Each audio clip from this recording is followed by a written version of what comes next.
বাড়িতে গেছে একটা সম্পর্ক নিয়ে গেছে ভালোই, কতদিন যাওয়ার পরে কথাবার্তা করলে ভালোই। তো কতদিন যাওয়ার পরে একদিন রাইতে গেছে, যাওয়ার পরে হে কয় যে আমার কয় বোনটি ভালো আছেন, বললাম হ্যাঁ ভালো, কয় বোনটি ভালো আছে, আমি বললাম যে হ্যাঁ ভালো আছি। আর নে ভালো আছে, পড়াশোনার খবর করে আমি বললাম যে ভালোই।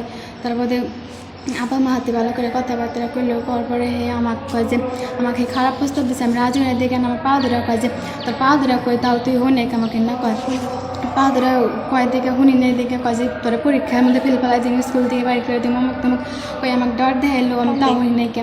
তারপরে কয় তোর বড় বোনের যা কইছে তোর বড় বোনে তাই শুনছে না কয় আমাকে। তো আমি কইছি যে আমি কী করি ব্যাগটা এনে আমি না সার মানুষে আমি ছাত্র মানুষ আমি না করবেন কি আমাকে ব্যাগটা আমি কই দিম সবাইকে না কইছি দেখে না আমাকে ব্যাগটা করে ডর খেলাইছে। আর ওই ব্যাগটা কয় বাইতে যাহারে তো না কয় কয় যে পা ধরা আমি না করছি দেখে তো আমার পা ধরা হেরা কয় যে তোদের পা ধরা কই তুই তাও শুনে আমার কথা না কয়।